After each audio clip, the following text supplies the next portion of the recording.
you are actually going to see the fat dropping off you without you lifting. Hello, Dr. Joe here of the AskDrJoe.org and the 2020from.com. So in today's video, I want to share with you 2 tips that will enable you lose your first 11 pounds of fat safely.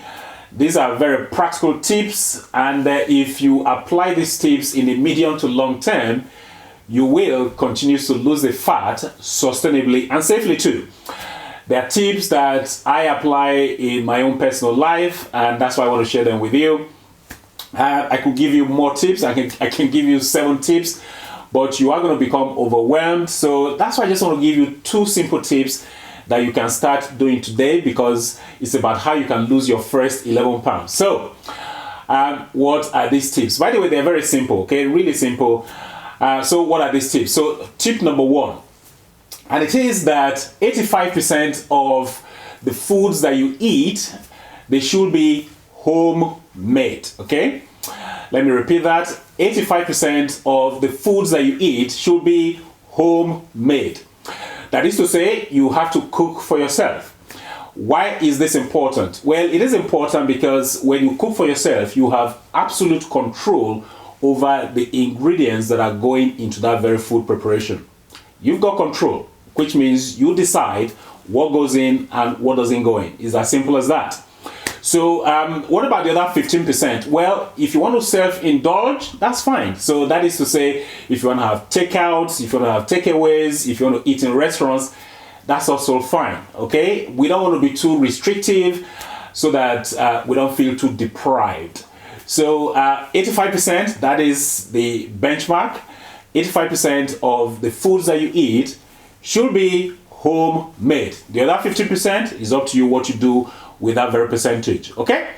So that is tip number 1. Now, by the way, you might be saying, well, I'm very busy, I'm a busy person, I don't have time to cook. Well, you do have time to cook because you do have some days off, and I want you to use your days off to batch prepare your meals. And then, of course, what do you do with the batch prepared meals? Well, shove them in the freezer. That's what the freezer is meant for, okay? Shove them in the freezer and then you can reheat. Simple. So that is tip number 1. Let's move on to tip number 2. Well, tip number 2 is actually related to tip number 1. And here it goes.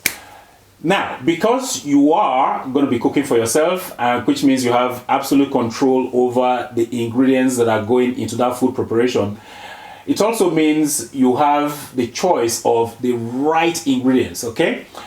And what are these right ingredients? Well, the right ingredients are the foods that I describe as nutrient-rich, calorie-poor foods, okay? Nutrient-rich, calorie-poor foods. NRCP, okay? Now, if you apply this principle, then of course you are actually going to see the fat dropping off you without you lifting a finger. And I mean that in a big way, okay?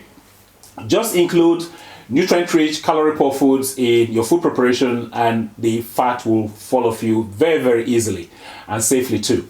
Now, you may be asking, what are these nutrient-rich, calorie-poor foods? Well, I've got some examples here just in case you don't know what they are. So, for instance, here is broccoli. This is a nutrient-rich, calorie-poor food. It's a classic example of a nutrient-rich, calorie-poor food.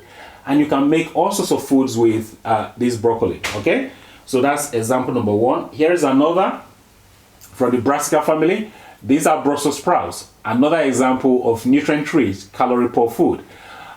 Do whatever you want to do with the Brussels sprouts. So that is example number 2 of a nutrient-rich, calorie-poor food. Let's move on to example number 3. Here is another cauliflower. Another nutrient-rich, calorie-poor food. It works. Do whatever you want to do with this cauliflower. I made a cauliflower soup yesterday, and it was really great. I enjoyed it. Really sumptuous meal that I made. That's one example. Here's another. Okay, this is a pear. Another nutrient-rich, calorie-poor food. Do whatever you want to do with your pear. Okay, make smoothies with it. Include it in your smoothies. Here's another. Apples. Another nutrient-rich, calorie-poor food. So there you go. You see, it's as simple as that. The point I'm making here is that a lot of fruits and vegetables they fit into that nutrient-rich, calorie-poor category.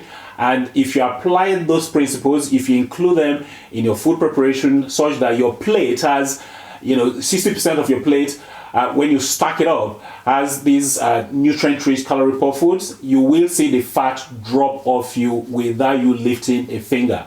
It is as simple as that. Unless I forget. Now, in choosing the ingredients that are going to go into your food preparation, it makes sense that you should avoid the reverse of the nutrient-rich, calorie-poor foods. That is to say, the foods that are calorie-rich, nutrient-poor.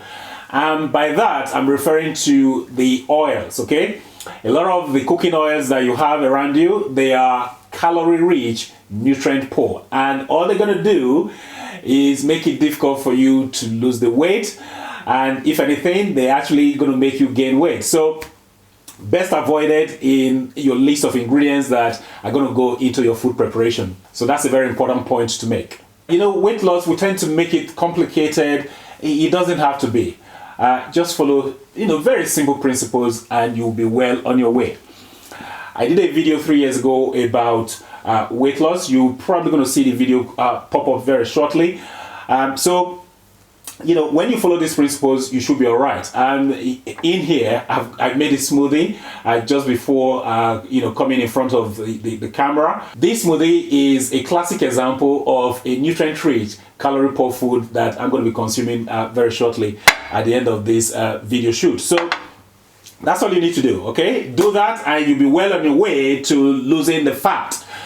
So hopefully you got some value from this very video. If you did, please give the video a thumbs up. Please like the video, and also please share this video with your friends, your family, with your colleagues. If you've got any questions, any comments regarding the content of this video presentation, go ahead, leave your comments or questions down below. I think that's it for this very video. Until next time, well, this is Dr. Joe signing out, and I'm going to be having my smoothie.